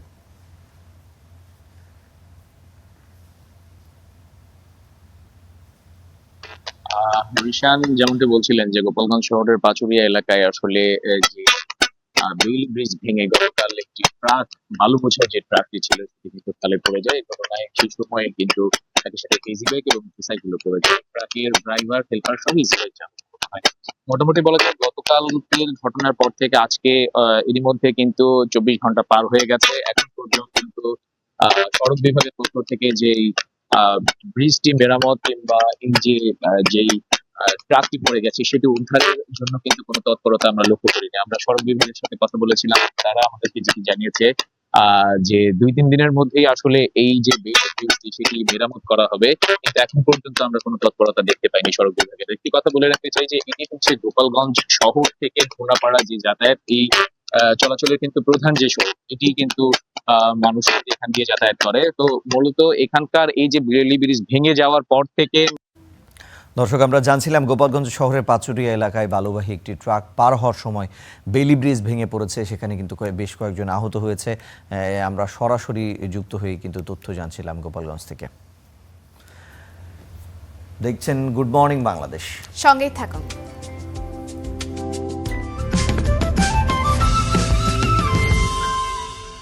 আরও একবার স্বাগত গুড মর্নিং বাংলাদেশে। সঙ্গে থাকার জন্য ধন্যবাদ। রাজশাহী নগরীতে একের পর এক গড়ে উঠছে বহুতল ভবন, বাড়ছে আবাসন ব্যবসাও। অভিযোগ রয়েছে ইমারত নির্মাণ বিধিমালা অমান্য করে অনেক ডেভেলপার প্রতিষ্ঠান ইচ্ছেমতো ভবন নির্মাণ করছে। এতে ক্ষতিগ্রস্ত হচ্ছে আশপাশের ভবন মালিকরা। জিয়াল গনি সেলিমের রিপোর্ট। রাজশাহী টাওয়ার নামে 21 তলা ভবনের নির্মাণ কাজ চলছে বাস টার্মিনাল এলাকায়। তার পাশেই একটি আবাসিক হোটেল ভবন, সেখানে ধরেছে ফাটল। এজন্য ডেভেলপার প্রতিষ্ঠানকে দায়ী করেছে হোটেল মালিক। বিষয়টি গড়িয়েছে থানা পুলিশ পর্যন্ত। পাইলিং করার সময় ওই যে বড় বড় পিলার করে আর কি 100 ফিটের, ওই পিলারগুলো ওই মেশিন দিয়ে যখন ভিতরে দেয় ওই সময় ওই আপনার কম্পন হয় একটা, আর কয়েকটা পিলার ফেটে গেছিলো, ওই কারণে আমার বিল্ডিংয়ের কয়েক জায়গায় সামনে আছে কয়েক জায়গায় মানে ফাটল ধরে। অবৈধ বলা না, আমরা আরডিএকে তো কনসার্ন নিয়েই করতেছি সব কিছু, যেমন প্ল্যান বলেন আরডিএই তো জানছে আমাদের, যখন আমরা প্ল্যান জমা দিই কতজন জিতছে আর কি। আরডিএ আসলে এই উদ্যোগটা আগে আমাদেরকে এভাবে অ্যাওয়ার করে নাই। একই ঘটনা নগরীর কাজিহাটা এলাকায়। সেখানে ভবন নির্মাণ করছে একটি ডেভেলপার প্রতিষ্ঠান, কিন্তু নির্মাণ বিধি না মানায় পাশের ভবনে ফাটল ধরেছে বলে অভিযোগ করেছেন মালিক। 15 ফিট ডিপ করে খুঁড়েছে, ফলে আমার বিল্ডিংটা বাউন্ডারি ওয়াল ফেটে গেছে, ভিতরে গ্যারেজ ফেটে গেছে এবং একটা পিলারও ফেটে গেছে। রাজশাহী নগরীতে প্রায় 100 ডেভেলপার প্রতিষ্ঠান রয়েছে। রিয়েল এস্টেট উন্নয়ন ও ব্যবস্থাপনা আইন অনুযায়ী এসব প্রতিষ্ঠানকে নিবন্ধন নেওয়া বাধ্যতামূলক, কিন্তু নিবন্ধন ছাড়াই দিব্যি অনেকে ব্যবসা চালিয়ে যাচ্ছেন বলে অভিযোগ উঠেছে। রাজশাহী শহরেতে তারা রীতিমতো এটা সাইনবোর্ড দিচ্ছে, পেপারে দিচ্ছে, প্রকাশ্যেই কাজ করছে আপনার। এবং আপনি তো বিলবোর্ডগুলোতে দেখেন যে লেখা আছে একদম এটা এত পার্সেন্টেজ এতজন করছে, এবং এটা মানুষ কিন্তু সাধারণ মানুষ কিন্তু প্রতারিত হচ্ছে। আমাদের কাছে যখন প্ল্যান পাস করে নিয়ে যায়, তো এটা হচ্ছে যে ইনডেমনিটি বন্ড দিয়ে যায়, যে পাশের কোনো স্থাপনার ক্ষতিগ্রস্ত তারা দায়ী থাকবে। ডেভেলপার প্রতিষ্ঠানগুলোকে নিবন্ধনের আওতায় আনতে সম্প্রতি চিঠি দিয়েছে RDA. Ziaul Gani Selim, Star News, Rajshahi. দেশের খাদ্য উৎপাদন ও কৃষি অর্থনীতিতে গুরুত্বপূর্ণ অবদান রেখেও উন্নয়ন পরিকল্পনায় পিছিয়ে থাকার অভিযোগ উত্তরাঞ্চলের মানুষের। নতুন অর্থবছরের প্রস্তাবিত বাজেটে দীর্ঘদিন ধরে ঝুলে থাকা বেশ কয়েকটি গুরুত্বপূর্ণ প্রকল্পের অগ্রগতির স্পষ্ট ঘোষণা না থাকায় আরও বাড়ছে হতাশা। যোগাযোগ, শিল্পায়ন ও কর্মসংস্থান নিয়ে এ অঞ্চলের ছিল বড় প্রত্যাশা। প্রস্তাবিত বাজেটে সেই প্রত্যাশার কতটা প্রতিফলন ঘটেছে, বিস্তারিত মাহমুদ রাফিনের রিপোর্টে। বাংলাদেশ, ভারত, নেপাল ও ভুটানের মধ্যে আঞ্চলিক যোগাযোগ বাড়াতে 2020 সালে উদ্বোধন করা হয় চিলাহাটি হলদিবাড়ি রেলপথ।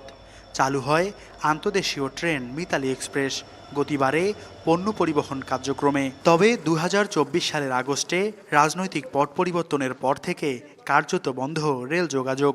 অন্যদিকে দীর্ঘ প্রতীক্ষার পর চালুর আগেই বাতিল হয়ে যায় চিলাহাটি স্থলবন্দর।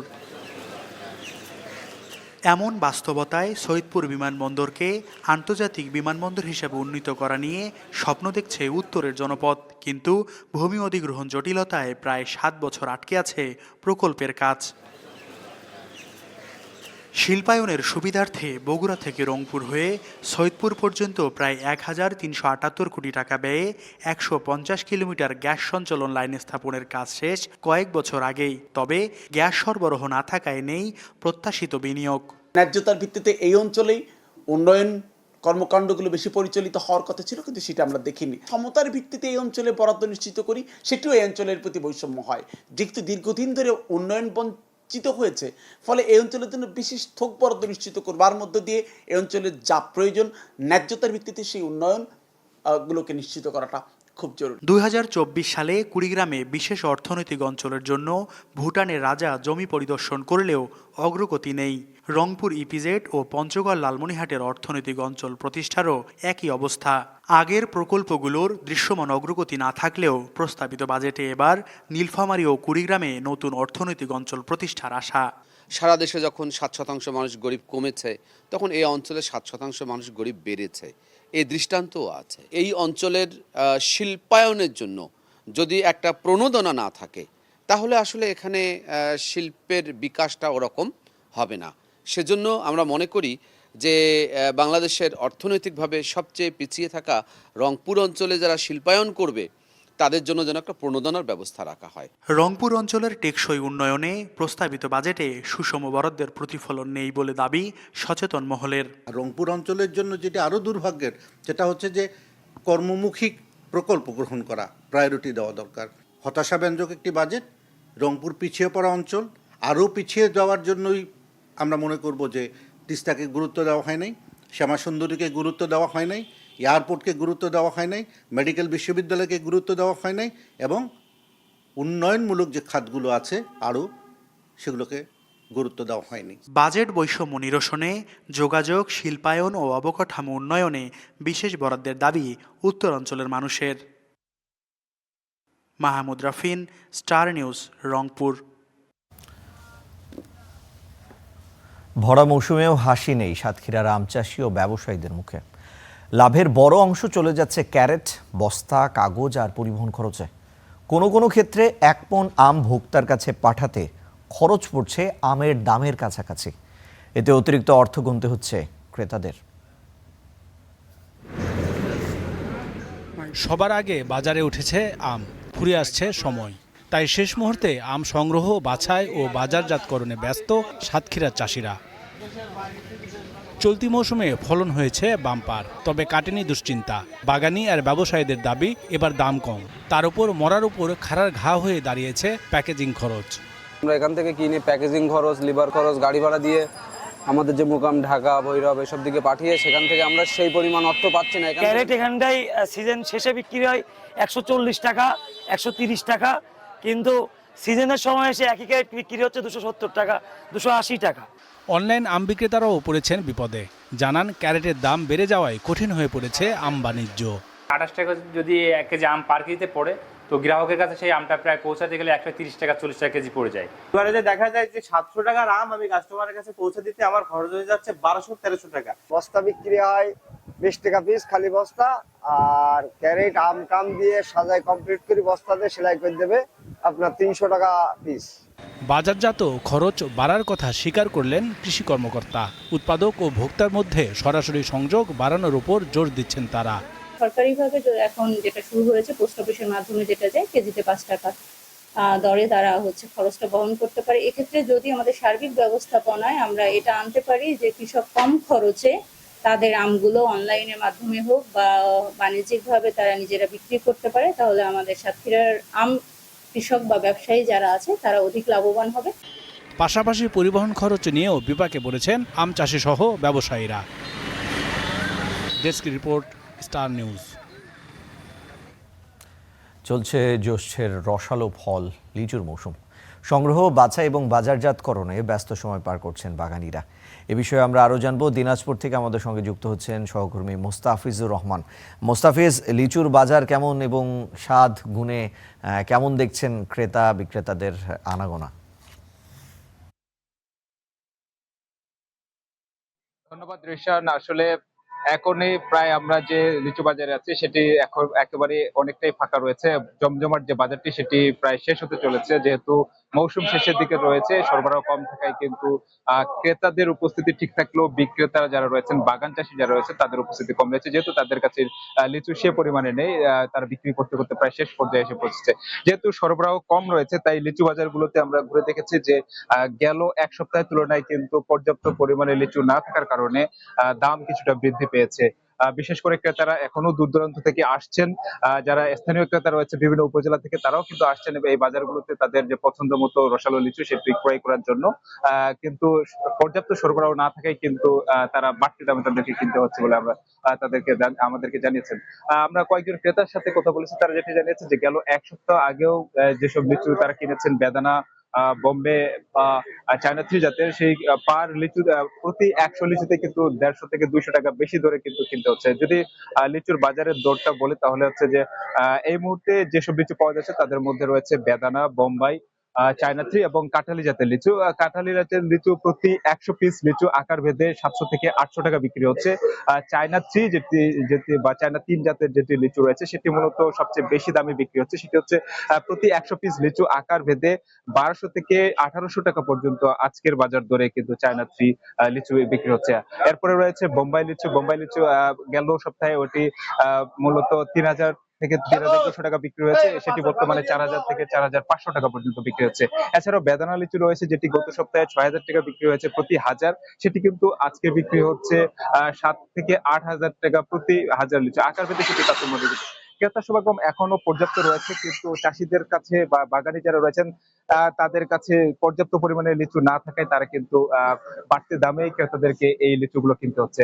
প্রায় মৌসুম শেষ দিকে হয়তো আর কয়দিন এই লিচু বাজার থাকবে, তারপরে যে লিচুর ঐতিহ্য দিনাজপুরে সেই ঐতিহ্যবাহী লিচু বাজার শেষ হয়ে যাবে। রেশান, এই ছিল দিনাজপুর থেকে লিচু বাজারের সর্বশেষ। মুস্তাফিজ, আপনাকে ধন্যবাদ। দর্শক, আমরা জানছিলাম দিনাজপুরের লিচু বাজার সম্পর্কে সহকর্মী মুস্তাফিজুর রহমানের মাধ্যমে। দেখছেন গুড মর্নিং বাংলাদেশ, সঙ্গেই থাকুন।